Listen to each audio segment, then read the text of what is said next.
Guys, today's video is all about slot selection in IELTS and I hope कि आप में से बहुत सारे ऐसे स्टूडेंट हैं जो इसके बारे में डिटेल जानना चाहते हैं, तो वीडियो स्किप बिल्कुल मत कीजिएगा क्योंकि एक एक चीज़ जो स्लॉट सिलेक्शन रिलेटेड आपको चाहिए वो सारी मैं आपके साथ शेयर करने जा रहा हूँ। तो आइए सबसे पहले बात स्टार्ट करते हैं कि IELTS आपको ये ऑप्शन अब दे रहा है या नहीं दे रहा है।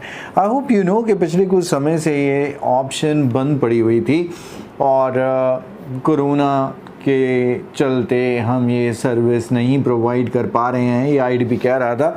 और कोरोना ख़त्म सभी को लग रहा था कि काफ़ी टाइम हो गया, अब ये स्टार्ट हो जानी चाहिए एंड फाइनली सितंबर मंथ में ये स्टार्ट हो चुकी है। अब जब स्लॉट सिलेक्शन आप कर पाते हैं तो उसमें क्या क्या चीज़ें रहती हैं इन्वॉल्व और आपको किस चीज़ का ध्यान रखना है ये मैं आपको बताने जा रहा हूँ।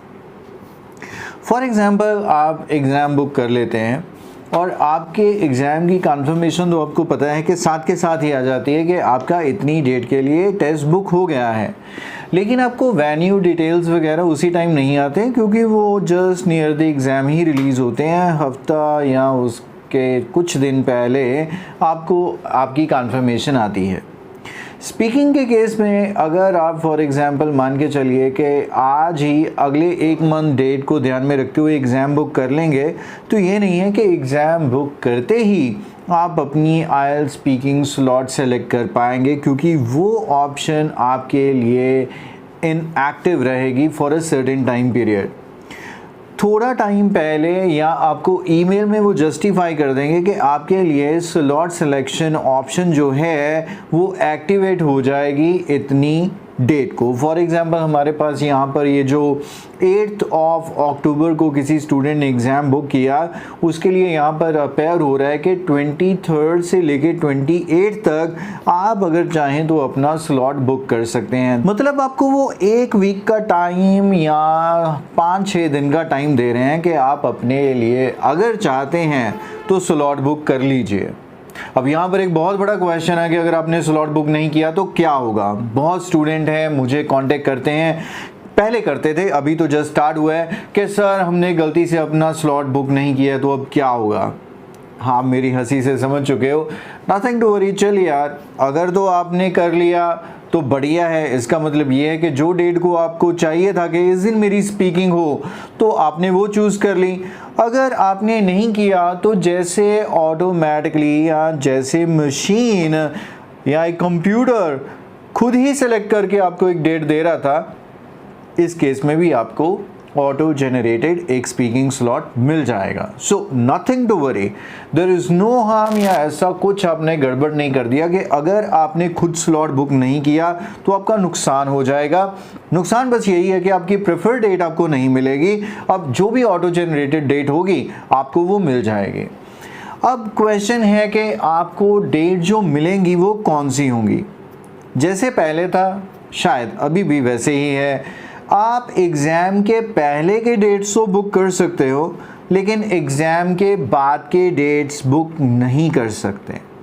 अगर आपने स्लॉट बुक करने की ट्राई की और आपको बाद के डेट्स भी वो रिविजिबल हो रहे थे या शो कर रहा था और आपने बाद का डेट बुक किया तो कमेंट सेक्शन में मुझे ज़रूर बताइएगा ताकि बाकी स्टूडेंट्स को भी पता चले। बट जनरली आपको prior to the date exam तो ज़रूर डेट्स मिलते हैं, लेकिन आफ्टर दी डेट LRW की जो डेट होती है उसके बाद के डेट्स शो नहीं करता है। अब IELTS एग्ज़ाम की स्पीकिंग ये तो आप सबको पता ही है कि आपके IELTS एग्ज़ाम LRW से एक वीक पहले से लेकर एक वीक बाद तक कभी भी हो सकती है। दैट इज़ 1 अक्टूबर, इसी केस को लेके चल रहा हूँ मैं जिसने 8 अक्टूबर का एग्ज़ाम भरा। 8 से लेकर तकरीबन 15-16 अक्टूबर तक इस बंदे की एग्ज़ाम स्पीकिंग की कभी भी हो सकती है। तो उन बच्चों के लिए बहुत इम्पॉर्टेंट है जो दूर की लोकेशन या अलग सी लोकेशन एग्ज़ाम ढूंढने की कोशिश करते हैं। अगर स्पीकिंग बहुत आगे पीछे हो गई तो आपकी अननेसेसरीली पेन बहुत बढ़ जाएगी क्योंकि आपको उसी लोकेशन पे 2 बार ट्रैवल करना पड़ सकता है। बट यही ऑप्शन उन सभी के लिए बनी है कि आप अपना पहले ही बुक कर लो बेटर तो ये रहेगा जस्ट एग्ज़ाम से एक दिन पहले या एक दिन 2 दिन पहले की बुक कर लो, ताकि आप वहाँ पर उस लोकेशन पर पहुँच जाओ और उसके बाद अपना LRW दे दो। जिन स्टूडेंट्स को चाहिए कि उनका एग्ज़ाम बाद में ही हो, जस्ट लाइक मी, क्योंकि अगर ऑन अ गिवन डे मैं एग्ज़ाम देने जाऊंगा तो मुझे नहीं अच्छा लगेगा कि पहले मेरा स्पीकिंग टेस्ट हो जाए, क्योंकि अगर स्पीकिंग अच्छी नहीं हुई तो मेरे 3 अगले टेस्ट बर्बाद हो जाएंगे, और वैसे भी मेरी स्पीकिंग अच्छी नहीं है, आप सबको पता है। और अगर आपके पहले वो LRW वाला हो जाता है तो और अच्छा होता है, तो उसके लिए आपका कॉन्फिडेंस स्पीकिंग के लिए और बढ़ जाएगा। और अब उन स्टूडेंट्स के लिए जो चाहते हैं कि उनका स्पीकिंग टेस्ट बाद में ही हो, तो उनको तो मैं यही रिकमेंड करूंगा कि आप अपना स्लॉट बुक ना करें। अगर आप खुद बुक करेंगे तो ऑफ कोर्स एडवांस डेट्स मिलेंगे, और अगर आप बुक नहीं करेंगे चांसेस वुड बी 50-50 के या तो आपको पहले स्लॉट मिल जाएगा या ऑटो जनरेटेड जो स्लॉट आपको मिलेगा वो मिलेगा बाद की डेट का। I think I covered everything. और अब ये क्वेश्चन है कि अब करना कैसे है ये, तो इसके लिए बहुत सिंपल है कि आप अपने स्टूडेंट लॉगिन में जाइए।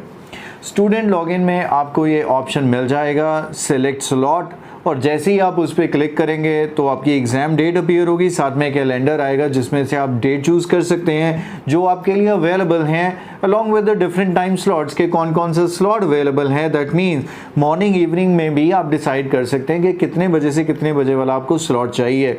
और ध्यान रखिए पहुँच जाइएगा इसी टाइम पर, क्योंकि अगर आप टाइमली नहीं पहुंचते हैं तो आपका काफ़ी लॉस है। क्योंकि परसों शायद मुझे एक स्टूडेंट ने अप्रोच किया, वो बंदा सिर्फ 1 मिनट, बड़ी मुश्किल से 1-1.5 मिनट अपनी स्पीकिंग टाइम से लेट हुआ। अब उसने तो मुझे यही कहा, मेरे पास और कोई ऑथेंटिक सोर्स नहीं है जस्टिफाई करने का इस चीज़ को। और जैसे ही वो बंदा पहुंचा वहाँ पर जो स्टाफ था उसने फटाफट उसकी सारी वो करवाई और फटाफट उसे ले गए जहाँ पर वो एग्ज़ामिनर बैठा हुआ था।